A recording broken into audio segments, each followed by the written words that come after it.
Captain Song Mei Park stood on the bridge of the Earth ship Indomitable, her eyes fixed on the holographic display. The unknown vessel's energy signature flickered weakly against the backdrop of stars. Her crew worked quietly around her, tension filling the air. "Captain, we've analyzed the signal pattern," said Officer Jisoo, looking up from her station. "It's definitely a distress call, but nothing like our database has seen before." Song Mei nodded. First contact was always possible on these deep space missions, but finding an alien ship in distress wasn't how she'd imagined it. "Earth Command responds to our report," Ta-1 said, touching his earpiece. "They want us to maintain distance and wait for the diplomatic corps. Estimated arrival time, 26 hours. Song Mei's jaw tightened as she studied the readings. The alien ship's power systems were failing rapidly. "Those engines are losing stability. They won't last 6 more hours," she said. "If we wait for permission, we'll be recovering bodies, not making first contact." She straightened her uniform and made her decision. "Prepare rescue teams. We move now." "Captain," Ta-1 said quietly, "this goes against direct orders." Song Mei met his eyes. "I understand. Note your objection in the log. But I won't watch people die, human or otherwise, when we can help." The Indomitable approached the damaged vessel carefully. It was beautiful, sleek and curved like a silver leaf, though now scared by some unknown attack.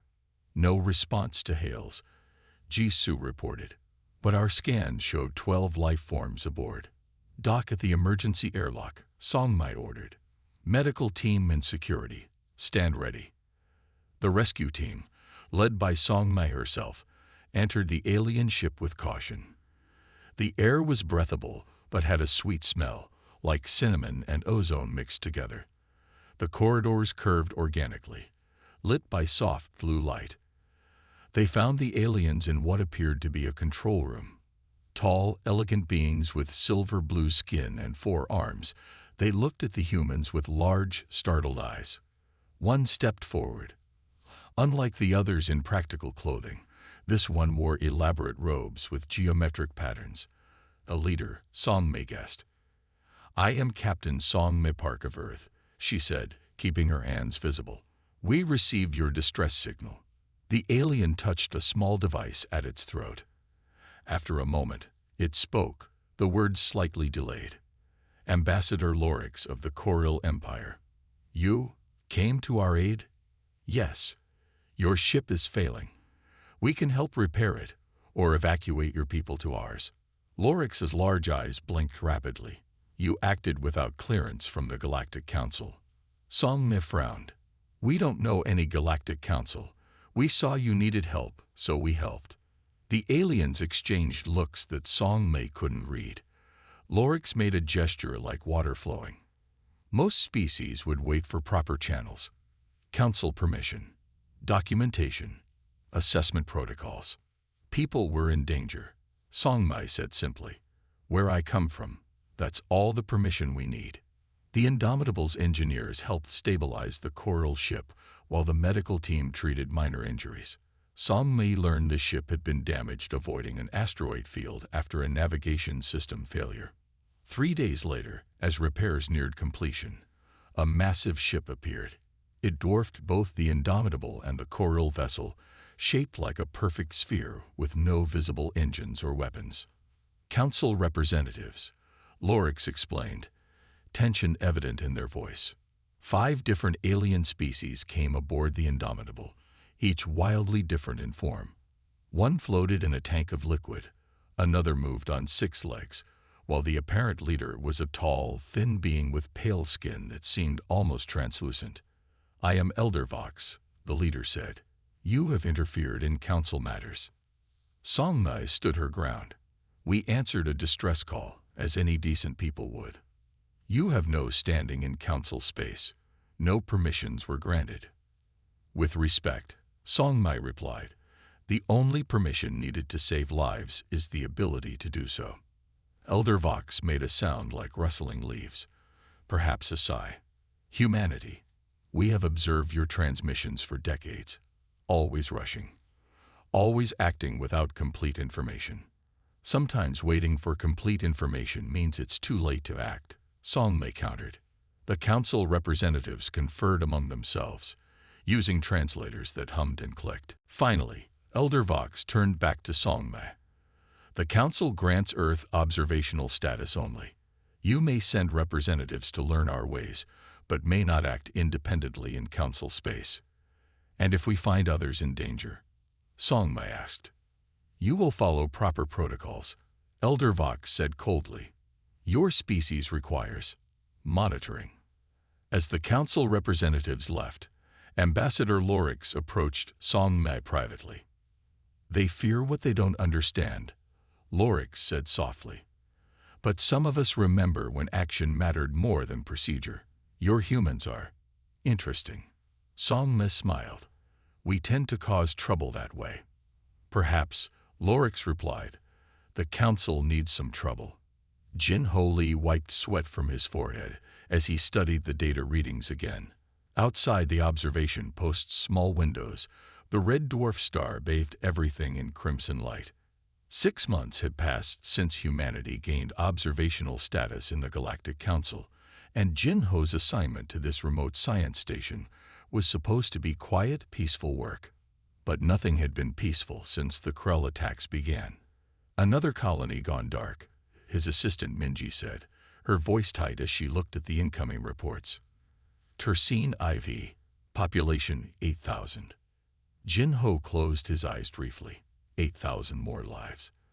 Last week it had been 12,000 on Belarus. Before that, the mining colony at Zephyr Point, with its 3,000 souls. The council still debating? He asked. Minji's laugh was bitter. Fifth subcommittee is discussing whether the attacks constitute an official crisis yet. Main committee won't even vote until next month. Jin Ho turned back to his work. The Krell were something new and terrifying. Ships that seemed part machine, part living organism. They appeared suddenly, attacked without warning or communication, and disappeared again. For 3 days straight, Jin Ho had analyzed every scrap of sensor data from the attacks. There was something strange about how the Krell ships moved after the battle at Chorus Prime. Look at this, he said suddenly, pointing to a wavelength pattern. Every time our ships hit them with standard weapons, they adapt. But here, he highlighted a spike in the data. When the Chorus defense satellite accidentally emitted this specific electromagnetic pulse, the Krell ship showed signs of distress. Minji leaned closer. You think they're vulnerable to that frequency? I think it disrupts whatever connection exists between the organic and mechanical components of their ships, Jin Ho said, excitement building. We could modify shield generators to emit this pulse continuously. Within hours, Jin Ho had compiled his findings and requested an emergency meeting with the Council's Defense Committee. The Tundari representative, a tall, thin alien with purple skin and 4 eyes, listened to Jin Ho's presentation with characteristic council stoicism. Your theory has merit, the Tundari said when Jin Ho finished. However, implementation requires 14 approval stages. First, the Theory Assessment Board must. How long will that take? Jin Ho interrupted. With proper acceleration of process, perhaps 3 months. Jin Ho stood up so quickly his chair rolled backward. 3 months. The Krell hit 2 colonies just last week. People are dying now. Protocol exists for reasons, humanly, the Tundari said calmly. Untested countermeasures may cause unforeseen complications. Back in his quarters, Jin Ho made his decision. He transmitted his complete findings directly to the human contingent at Council headquarters, marking it urgent for Admiral Hai-Jin Kim's eyes only. The message he got back was just 3 words. Deploy it immediately. On the colony world of Proxima Delta, settlers huddled in underground shelters. The Krell ships had appeared in orbit 2 hours earlier. The first attack wave had already destroyed the spaceport and agricultural domes. Colonel Sang-hoon's small defense force prepared for what would likely be a hopeless last stand when his communications officer called out, "Sir, Emergency priority transmission from Admiral Kim. The plans came through clearly. Modifications to the colony's shield generators that could be completed within hours. The colonel didn't waste time questioning his orders. "This isn't council approved, is it?" his lieutenant asked quietly as they worked. Sang-hoon shook his head. "Do you want to wait for paperwork, or do you want to live?"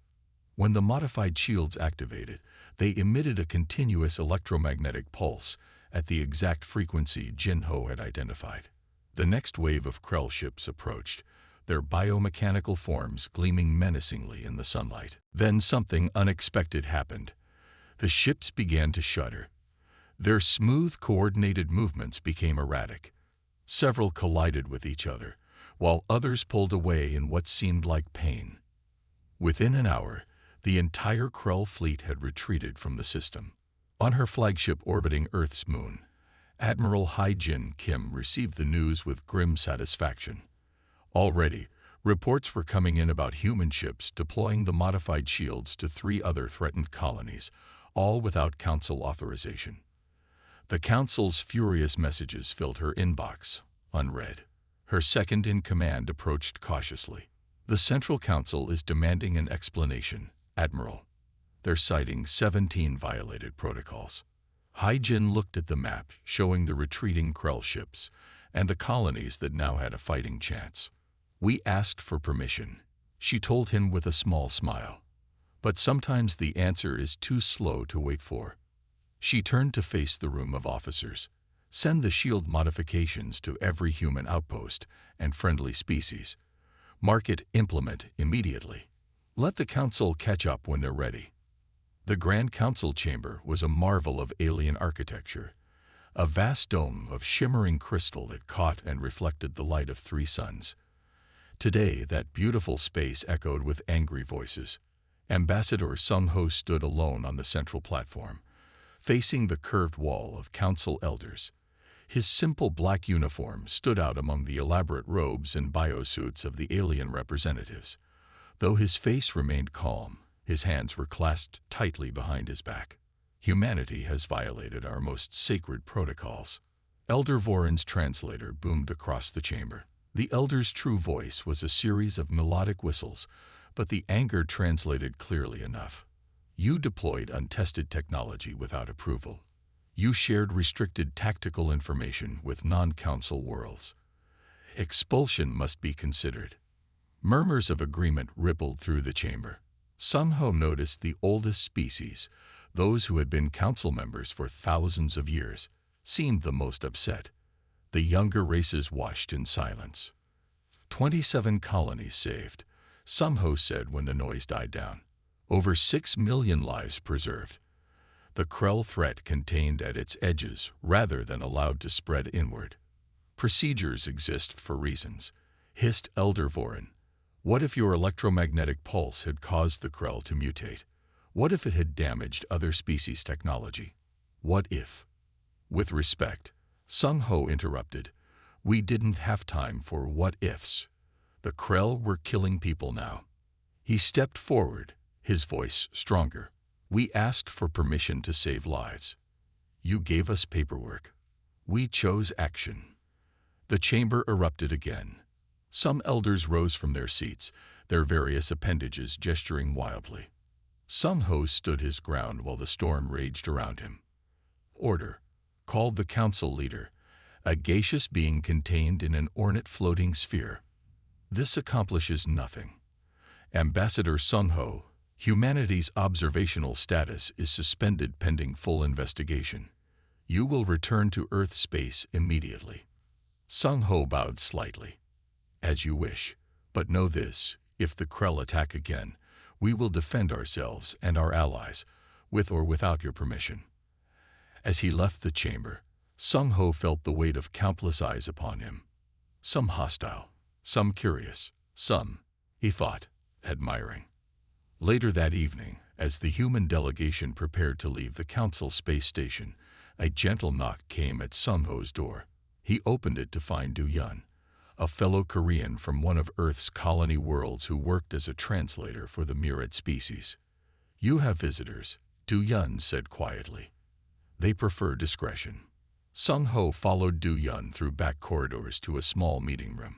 Inside waited representatives from 8 different species, all relatively new to the council, admitted within the last few centuries.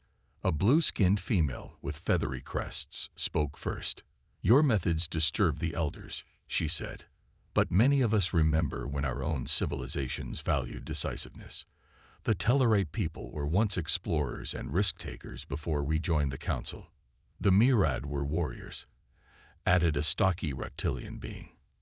"Now we debate for 12 cycles before sending aid to our own colonies." One by one, they shared similar stories. Council membership had brought peace and prosperity to their worlds, but also stagnation and bureaucracy. "We cannot openly support you," the Tellarate said, "but neither will we condemn your actions." "The Krell threat is real," Sung Ho told them. "Our intelligence says they're regrouping for a larger assault. Will the council be ready?" Troubled looks passed between the aliens. "The Defense Committee is still debating whether to officially classify the Krell as hostile," said the Mirad representative. "Assessment may take months."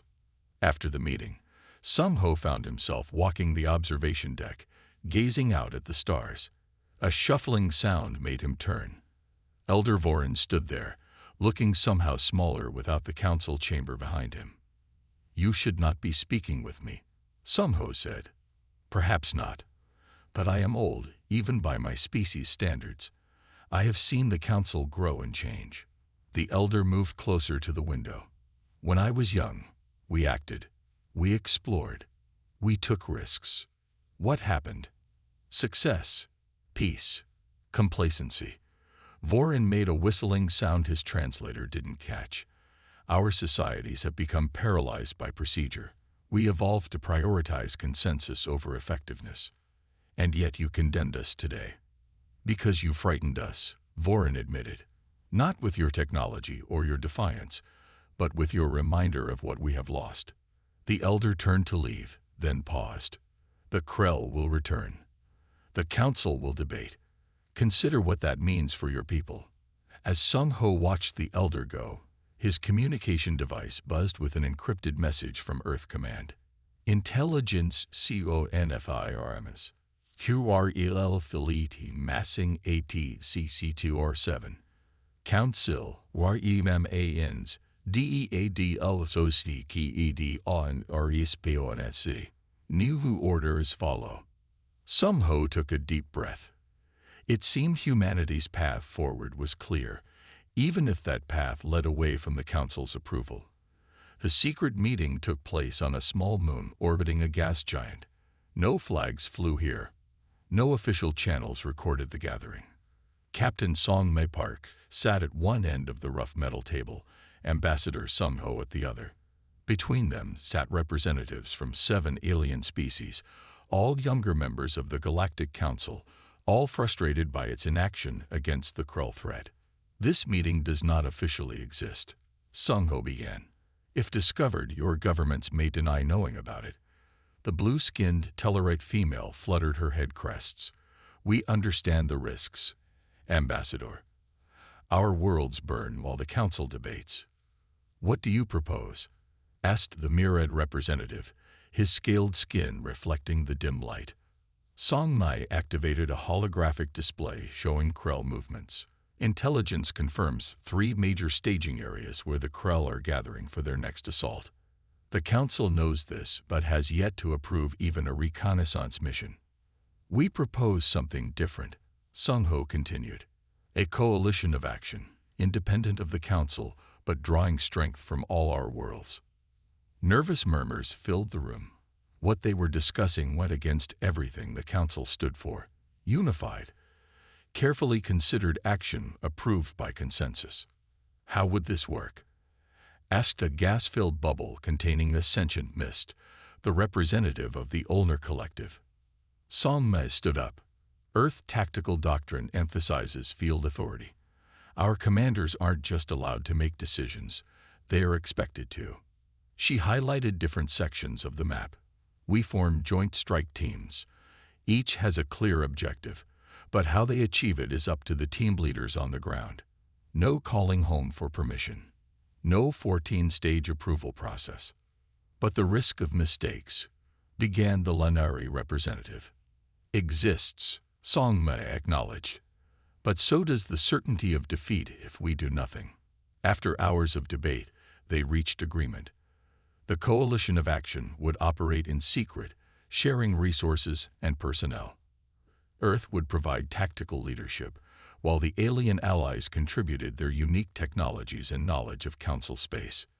2 weeks later, the first mission launched. 3 small fast ships, 1 human, 1 Tellarite, 1 Nereid, slipped into the Verax Nebula where Krell ships were gathering. Their mission: plant monitoring devices to track Krell movements. In the command center on the hidden moon base, Hansol, the operation coordinator, watched nervously as the ships disappeared from tracking. Should we establish communication protocols? He asked Songmei. What permission structure do they follow if they encounter unexpected situations?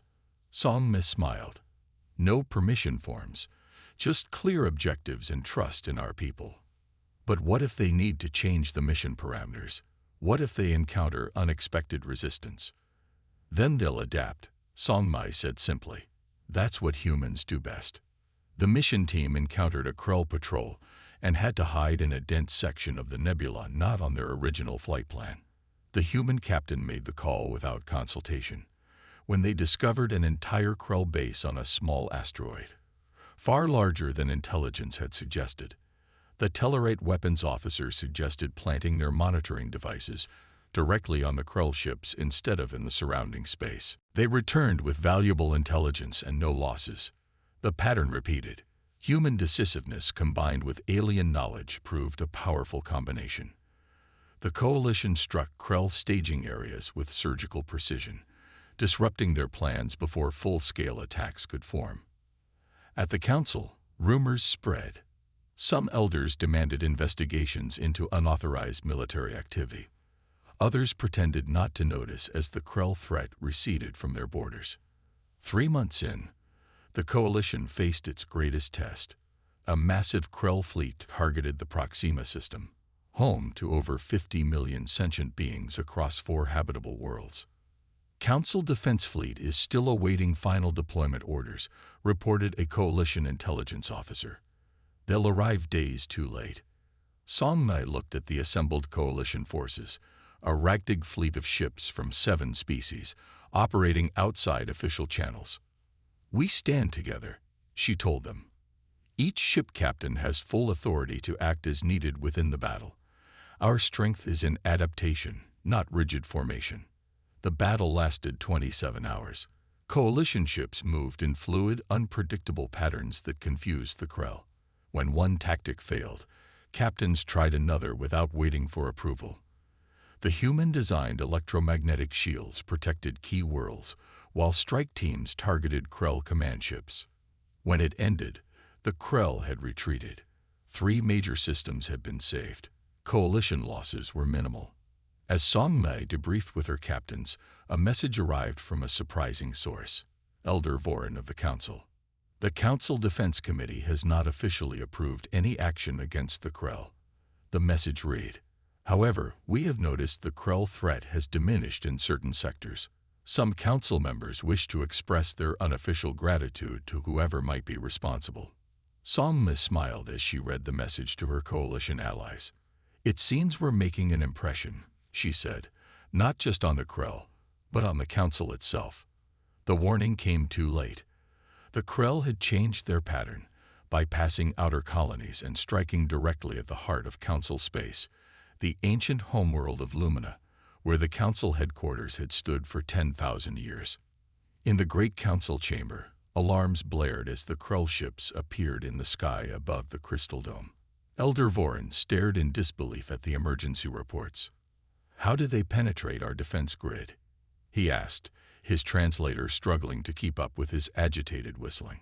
The defense grid awaits final authorization for target engagement, a junior aide explained. The Emergency Response Committee is meeting now to approve Level 3 weapons release, but Level 7 authorization is required for full defensive measures. Outside, the first Krell energy weapons struck the planet's surface. The chamber shook.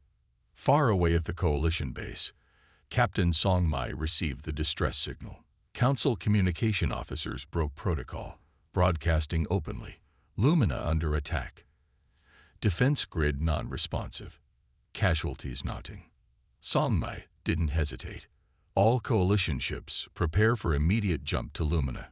This is not a drill. Ambassador Sung Ho approached her on the command deck. The Council hasn't requested our help. This could be seen as an invasion. Then they can arrest us after we save their lives, Song Mai replied, strapping into her captain's chair. Coalition fleet, jump on my mark. The Coalition fleet, 37 ships from 8 species, arrived in luminous space to find chaos. Krell vessels swarmed around the planet. The Council defense ships remained in perfect formation, firing only at pre-approved targets, while Krell ships bypassed them to attack the surface. Song Mai opened a channel to all Coalition ships. This is Captain Park. Council protocols are suspended. Engage targets at will. Protect the planet at all costs. The Coalition ships broke formation, each captain using their own judgment to select targets and tactics. Human ships performed unpredictable maneuvers. Tellarite vessels used their speed to draw Krell fire. Myriad heavy cruisers targeted Krell command ships. On the Council defense flagship, Admiral Lox watched in confusion as the unauthorized fleet engaged the enemy. They're not following any recognizable battle pattern, he noted. How do they coordinate? They don't, his tactical officer replied. Each ship acts independently toward a common goal. That's chaos, the Admiral said. That's working, the officer pointed out as another Krell ship exploded. For 3 days, the battle raged. The Coalition suffered losses but adapted quickly. When the Krell developed countermeasures to the electromagnetic pulse, Jin Ho Lee, now aboard Song Mi's ship, modified the frequency in real time. When Krell reinforcements arrived, the Coalition didn't wait for new orders. They adjusted their tactics immediately. The Council ships, seeing the Coalition's success, began to break protocol. First one captain, then another, stopped waiting for targeting approval and engaged the enemy directly. On the 3rd day, Song Mi's ship damaged the massive Krell flagship. As it retreated, the remaining Krell forces followed, pulling back from Lumina space. The Coalition fleet had won, but at a cost. 8 ships destroyed. Hundreds of lives lost. Song Mi's own vessel limped into orbit around Lumina, its hull scorched and broken. When she transported down to the Council chamber with Ambassador Sung Ho, Song Mai still wore her battle-stained uniform. The chamber itself was damaged, its perfect dome cracked, emergency force fields shimmering where crystal had once been. The surviving Council elders gathered to meet them. Elder Vorin stepped forward. "You came without being called," he said. "You fought without being asked. You broke every protocol we have established." The chamber fell silent. Song Mai stood tall, ready to accept whatever judgment came. Then Elder Vorin did something unprecedented. He bowed deeply before her. "For 10,000 cycles, we have valued process over purpose," he said, his translator capturing the emotion in his whistling voice. "Today we learned that sometimes action is wisdom." One by one, the other elders bowed as well. In the weeks that followed, the Council underwent dramatic changes. Humanity received full membership, and Ambassador Sung Ho was asked to help restructure galactic governance. "We will help build something better," he promised the Council. "A galaxy where thoughtful deliberation and decisive action can coexist." The Coalition of Action became official, transformed into a rapid response force that operated with the Council's blessing, but without its micromanagement. 6 months after the battle, Captain Song Mai stood on the observation deck of the newly repaired Indomitable. Beside her, First Officer Tadwan watched the stars. Below them, Lumina shone, its cities rebuilt, its people safe. In orbit, ships from dozens of species trained together, learning the balance between caution and action, between thinking and doing. You know what humans do best, Taiwan. Songma asked. What's that, Captain? We don't wait for permission to do what's right. Taiwan smiled. And now the galaxy is learning from us. No, Songme corrected him, watching as a council ship practiced human-style maneuvers. We're learning from each other. That's even better. As the Indomitable prepared to depart on its next mission, Songmai thought about how far they had come.